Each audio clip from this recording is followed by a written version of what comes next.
Ho, ho, ho. Here, kid, I got you Pokemon for Christmas. Would you look at that? He spontaneously combusted. Must have been a national Dexa.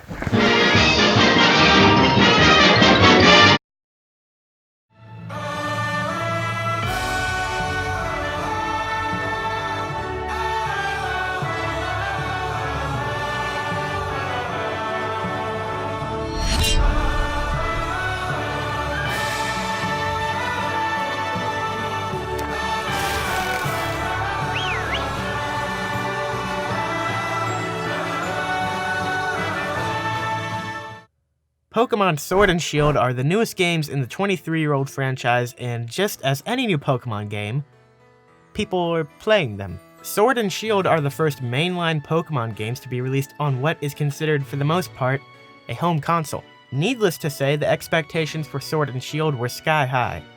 But did they hit the mark? Well, kinda. Let's start off from the beginning, shall we? Oh my gosh, why do their lips move like that when there's no voice acting? Ugh. This is your trainer, or, at least based off what gender and skin tone options you picked.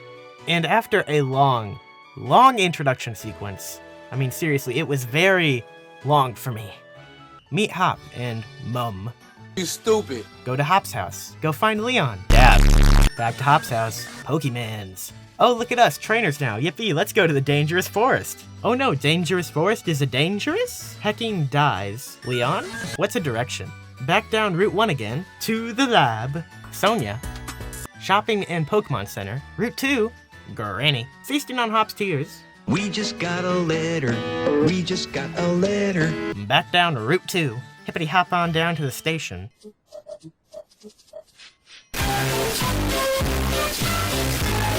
Sonia again. And finally, we are here. The place. The big one. The wild area. And now the tutorial is over. Well, I'll be. If they did one thing here, at least I know what I'm doing now. I take it back! I take it back! While the tutorial can feel a bit long and bloated, especially on repeat playthroughs, the good thing is, as soon as you're done with that, you are thrown into the game's least restrictive and biggest area, the wild area. The wild area is such an amazing idea on paper, and even an amazing experience on certain occasions. But in Sword and Shield, this concept leaves a lot to be desired. I know there's the obvious graphical and performance issues, but I want to focus in more on the overall design and fun factor issues that the wild area faces. I often found the wild area feeling very empty on my countless trips exploring it. Sure, being chased by an over-leveled Pokemon like a territorial Robart chasing a Shulk is fun the first few times, and seeing Pokemon in the overworld is an amazingly cool addition, never minding the fact that the chumps over here did it first. But I often found that the wild area lacks little more substance than being a giant field for catching Pokemon and entering raid battles. It needs more interaction. Like, there's a giant spire over here and a valley of death over here, but they don't do anything. The wild area is a brilliant idea, and Pokemon needs to try it again. But next time, just give us more stuff to do, and maybe make it look a little nicer.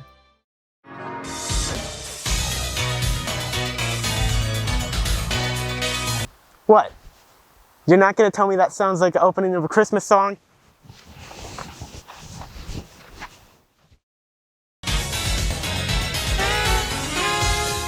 Motostoke City, where we finally get things rolling on that gym challenge thing. And let me tell you, I like this. Nice. You know, like how when you're in Kanto, you walk into a gym and there's like some kind of Pokemon fitness center with like 3 people there picking fights and some jelly donut obsessed freak daring you to beat him so he can give you his button.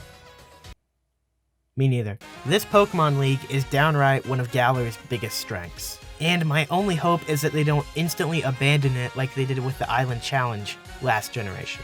So Hop's over here all like, let's get this show on the road. I'm ready to become the most powerful person in this country at the spriteful age of 15. And Leon's over there losing his sense of direction every 5 minutes. But we'll check back in on their character development later. At the opening ceremony for the gym challenge, almost all of the gym leaders of Galar are present, And I can't really complain here.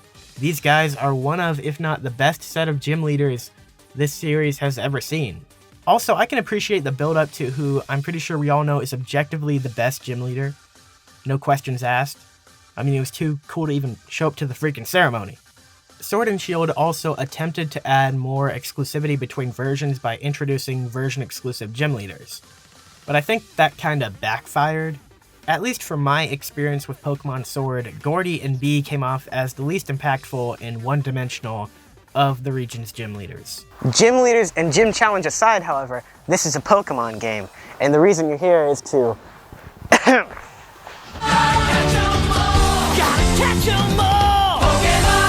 Sword and Shield are rather famously known for only including 400 of the 890 Pokemon currently found throughout the Pokemon world's regions. Now, personally, I take no problem with the fact that only about half of the Pokemon in the series can be either caught or imported into the Galar region, but some people, they ain't happy. I don't want to go too much into it because there is a lot to talk about here, but the whole stigma against Sword and Shield that was kicked off by the removal of the Pokemon National Dex really is just the result of a ticking time bomb. Not just by the fact that we eventually assumed the National Dex would at some point no longer be a feasible thing to include in every game, but also by the fact that Game Freak standards would at some point no longer be enough. Pokemon is the #1 media franchise in the world, yet Game Freak, the developer behind its main and original source of media, clocks in at just 143 employees as of 2018. Compare this to other AAA game studios with nothing close to the moneymaker that is Pokemon, and the reasons behind why Sword and Shield compromises and refuses to reach higher in so many places is a little more clear. Basically, Game Freak needs to hire a lot more people. Okay, tangents aside, let's start taking a look at this new Dex. I like this. It's pretty good. Freaks of nature, but I still kind of like them. Gen 8 has a pretty well-designed Pokemon class. That is, at least if you ask me. There are some absolutely great designs here, and though it does carry a few duds, just as any generation does, it's a pretty darn good grouping. One thing, however, enhances the majority of these designs to me, and that one thing is Pokemon's marketing strategy. The majority of Gen 8's new Pokemon were not revealed before release, and heck, a lot of them still haven't been officially unveiled yet. This is genius. The Pokemon's designs themselves became a reward to me. I would get more excited about what the heck this squirrel was going to evolve into than actually continuing the story. As I said, this is absolutely genius, and Pokemon definitely needs to do this again. Which, yeah, maybe they actually will now, so they can sue more people when they inevitably leak the new Dex. So anyway, how's the catching and training? Oh, excuse me, I meant the Pokemon training. Well, they are starting to fight back. We here at the Zembo Gyam channel support all Pokemon and will stand with them in the inevitable revolution. Seriously though, like, some of this Pokemon battling stuff can get pretty messed up. So like, eventually the Pokemon world is probably gonna have like a civil war or something for freedom. Anyhow, training is easier than ever with what is essentially Pokemon steroids.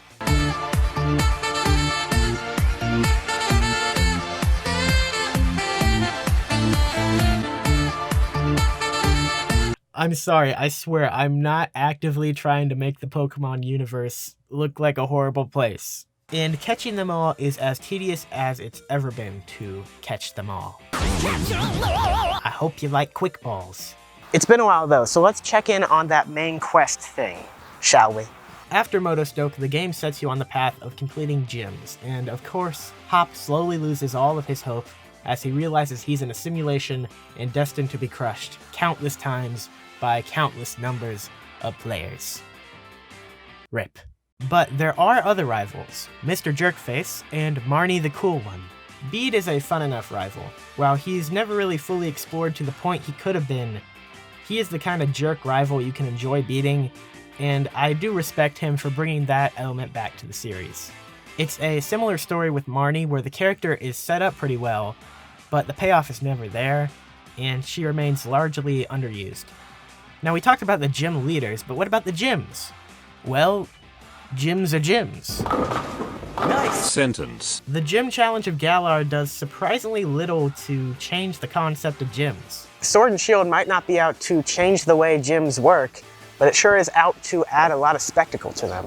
Gyms still consist of a small challenge or puzzle for the player to solve while fighting a few trainers in the process, and then taking on the gym leader in a battle. Gym battles are fully populated televised events, and I'm not sure if it's just me, but all this really makes me think back to the Pokemon anime's opening scene. Besides this, however, Sword and Shield's gyms also incorporate the new gimmicks Dyna P. Oh, that's not good. Couple all that together with the banger that is this gym leader theme, and yes, I enjoyed these gym battles. Speaking of fantastic music though, this game has quite a bit of it. Some personal highlights of the soundtrack being Turffield Postwick Beads battle theme, and of course, that gym leader battle music, yo. Now we need to come back to the game's towns for a minute because they're empty. Sword and Shield's towns are boring. Maybe it's just the fact that I came off playing Dragon Quest XI and I've been spoiled, but compared to DQ11, these areas are plain, small, and uneventful. Once I had visited a town, I really had little reason to go back, which also plays into the fact that Sword and Shield are laughably linear games. Now, I know that the Pokemon series has always been rather linear when it comes to its campaigns. Still, for a game that attempted to introduce an open-world plane as one of its main new features, I was expecting a little more freedom than what we were actually given. Heck, Sword and Shield are even more linear than past entries in many ways. The map consists of nothing but a bunch of freaking straight lines and circles. And this is a problem. The story of Sword and Shield is also nothing to write home about either. While it shows promise in its opening hours, the narrative is mostly forgotten throughout the game and topped off with a subpar ending. Hop's character arc actually does get a decent ending though, which made me end up liking him a lot more. I'll at least give the game points for that. And so in the end, life lessons were learned, worlds were saved, Hops are happy, and Leons are probably still lost. But Xeno, the post-game. I know. I'm getting to it. So first of all, the post-game story content is kinda dull. And second of all, it's basically just fighting CPU max raid battles. Max raid battles are the main new online component for Sword and Shield. Basically, Game Freak looked at Pokemon Go and said, what if we did that again, but with everything big? And boom, max raid battles were born. I have a very strong hate, kinda like relationship with these things. On the one hand, playing Pokemon online with friends and being able to catch together rather than just battle is great. But a lot of times, max raid battles can be the most frustrating thing on Earth when the only thing you run into is freaking 15 G-Max Sandacondas. Max raid battles throw you and up to 3 friends into a battle against a Dynamaxed Pokemon and task you with defeating it for a chance to catch it. Add in the inclusion of Gigantamax Pokemon that can only be found through raid battles and provide Pokemon with a new design when Dynamaxed, and you have yourself a recipe for an addicting gameplay loop. Well, kinda. See, max raid battles pop up in dens throughout the wild area, and I swear, sometimes for the life of me, I can't get an interesting raid to spawn. Not to mention the fact that riding around the wild area gets very dull very quickly. No, max raid battles are not Sword and Shield's only online function, but should I even give the Wycom the time of day? I don't know. Should I? No, I shouldn't, because it's terrible. It's still a mystery to this day how Pokemon X and Y somehow had a better online infrastructure than the 2 generations that succeeded it. The Wycom is just unintuitive. The link code system is garbage and won't even always pair you with the right person. The options are barebone and often confusing, and the freaking stamps, they don't even show up half the time. But hey, at least we can say it's an improvement over Let's Go. Despite all of the problems I have with Sword and Shield and many of its design philosophies, in the end, the game's effectiveness for me comes down to the fun factor. Did I enjoy playing through Pokemon Sword? And the answer is yes. Catching and seeing Pokemon designs for the first time was a joy.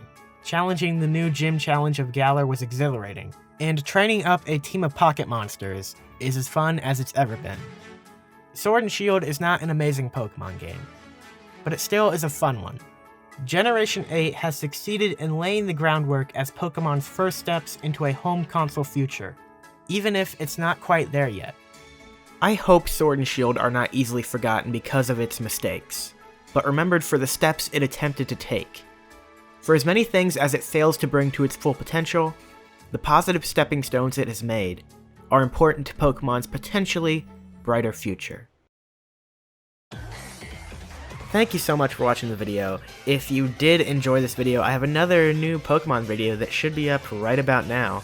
We're going to be playing some max raid battles on a new episode of Friday Night Online. Make sure you also hit the subscribe button right down below. You stay notified for new videos, and I stay motivated to keep making new videos. It is win-win. I hope you all had a lovely holiday season, and I can't wait for the great times we're going to have on the channel this year. Thanks, peace, bye-bye.